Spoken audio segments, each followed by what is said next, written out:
നമ്മളോടൊപ്പം ഇന്ന് Ivan ലിൻഡോയുടെ പാരൻ്റാണുള്ളത്. Ivan Lindo നമ്മുടെ വണ്ടർലേൺ ഹിന്ദി ട്യൂഷൻ ക്ലാസ്സിലെ സ്റ്റുഡൻ്റ് ആയിരുന്നു.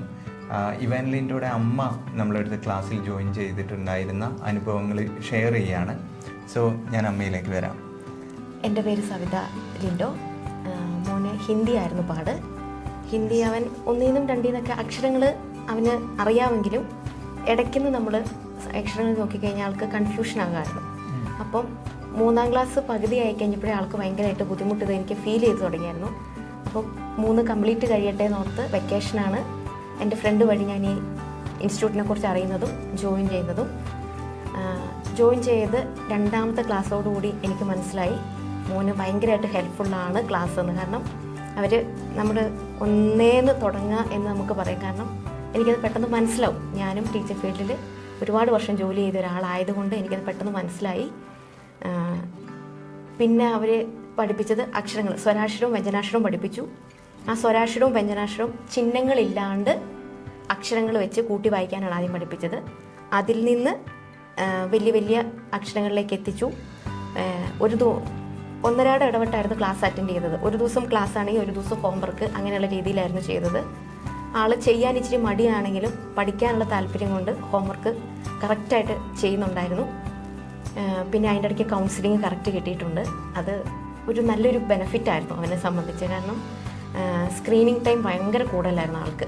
ഒന്നാമത്തെ വെക്കേഷൻ അതും കൂടെ കണ്ടു കഴിഞ്ഞപ്പം പിന്നെ അവർ കുറച്ച് ആക്ടിവിറ്റീസൊക്കെ തന്നു കഴിഞ്ഞപ്പം അതിൻ്റെ അകത്തുനിന്നൊരു 90% എനിക്ക് അവനെ റിക്കവർ ചെയ്യാൻ കഴിഞ്ഞിട്ടുണ്ട്. പിന്നെ ക്ലാസ് കഴിഞ്ഞ് കഴിഞ്ഞപ്പോൾ എനിക്ക് വന്ന ഫീല്, എൻ്റെ കൊച്ചിങ്ങനെ 1ാമത്തെ സ്റ്റെപ്പിൽ നിന്നിട്ട് ഒരു 10ാമത്തെ സ്റ്റെപ്പിലേക്ക് നമ്മൾ നോക്കുമ്പോൾ ഇതിത്ര നടന്ന് കയറണമല്ലോ എന്നുള്ളൊരു ചിന്തയായിരുന്നു. പക്ഷേ അവൻ ആ സ്റ്റെപ്പ് പതുക്കെ കയറി ആ 10ലെത്തി തിരിഞ്ഞു നോക്കിക്കഴിഞ്ഞപ്പോൾ അവൻ ഓക്കെ ആണ് എന്നെനിക്ക് മനസ്സിലായി. പക്ഷേ എനിക്ക് ഏറ്റവും കൂടുതൽ സന്തോഷം കിട്ടിയത് ഇപ്രാവശ്യം സ്കൂളിൽ ജോയിൻ ചെയ്തു. ഹിന്ദി CT ഇട്ടു. ഫുൾ മാർക്ക് തന്നെയുണ്ട്. ക്ലാസ്സിൽ നിന്ന് വായിക്കുന്നുണ്ട്. ഇവൻ അറിഞ്ഞിട്ടില്ലെങ്കിലും ഞാൻ മിസ്സിനെ വിളിച്ച് ഫോളോ അപ്പ് ചെയ്യുന്നുണ്ടായിരുന്നു. എങ്ങനെയുണ്ടായിരുന്നു ക്ലാസ്സിന് ടീച്ചറുടെ ഒരു ടീച്ചർ അടിപൊളിയായിരുന്നു.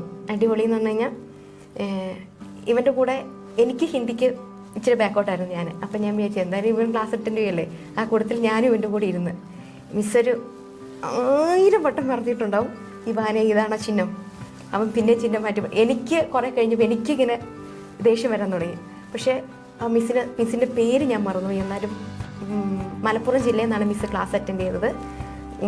കറക്റ്റ് ടൈമിങ്ങും കാര്യങ്ങളെല്ലാം കറക്റ്റാക്കിയിട്ട് നന്നായിട്ട് ക്ലാസ് എടുത്ത് തന്നിട്ടുണ്ട്. മിസ്സിന് പ്രത്യേകം നന്ദി. അടിപൊളിയായിട്ട് ക്ലാസ് എടുത്തിട്ടുണ്ട്, ഒരു രക്ഷയില്ല. നല്ല ക്ലാസ്സായിരുന്നു തന്നെ. നല്ല ഉള്ളിൻ്റെ ഉള്ളിൽ എന്ന് പറയുന്നത് നല്ല ക്ലാസ്സാണ്. കാരണം ഹിന്ദിയൊക്കെ ഇങ്ങനെ, ഹിന്ദി നല്ല ബാക്കി സബ്ജക്റ്റ് എനിക്ക് അറിയത്തില്ല, ഹിന്ദി ഇത്രയും നന്നായിട്ട് കൈകാര്യം ചെയ്ത് പഠിക്കാൻ പറ്റും എന്നുള്ളത് ഞാൻ പഠിച്ചപ്പോഴും എനിക്കറിയില്ലായിരുന്നു. ഇപ്പോൾ ഇവനെ പഠിപ്പിച്ചപ്പോഴാണ് എനിക്ക് മനസ്സിലാകുന്നത്. ഓക്കെ. ഈ കൗൺസിലിംഗ് സ്ക്രീൻ ടൈമിൻ്റെ ഒരു പ്രശ്നം നിങ്ങൾ പറഞ്ഞിട്ടുണ്ടായിരുന്നു. ഈ സ്ക്രീൻ ടൈം എത്രമാത്രം മോന് സ്ക്രീൻ ടൈം ഉണ്ടായിരുന്നു, അതുപോലെ തന്നെ പിന്നെ അതെങ്ങനെ ഒരു റിക്കവറി എങ്ങനെ? അത് സ്ക്രീൻ ടൈം എന്ന് പറഞ്ഞാൽ ഞങ്ങളിപ്പോൾ ജോലിക്ക് പോയി കഴിഞ്ഞ് കഴിഞ്ഞാൽ ഗ്രാൻഡ് പാരൻസാണ് ഉള്ളത്. അവർ പറയുന്നൊരു പരിധി കൂടുതൽ അവർ കേൾക്കില്ല. അപ്പം ഒരു പേപ്പർ തന്നിട്ടുണ്ടായിരുന്നു, അതായത് സ്റ്റാർ കൊടുക്കാൻ വേണ്ടിയിട്ട് മൺഡേ ടു സൺഡേ. അപ്പം സ്ക്രീനിങ് കുറയുന്നതനുസരിച്ച് സ്റ്റാർ കൂട്ടുക, പഠിക്കുന്നതിൻ്റെ ടൈമിങ് നോക്കുക.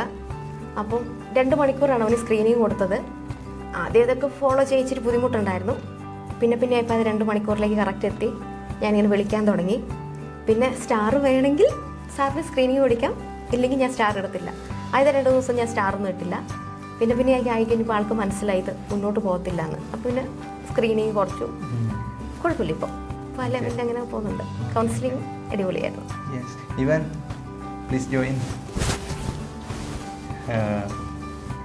ഇവൻ ഹാപ്പി അല്ലേ? ആണല്ലോ അല്ലേ? യെസ്.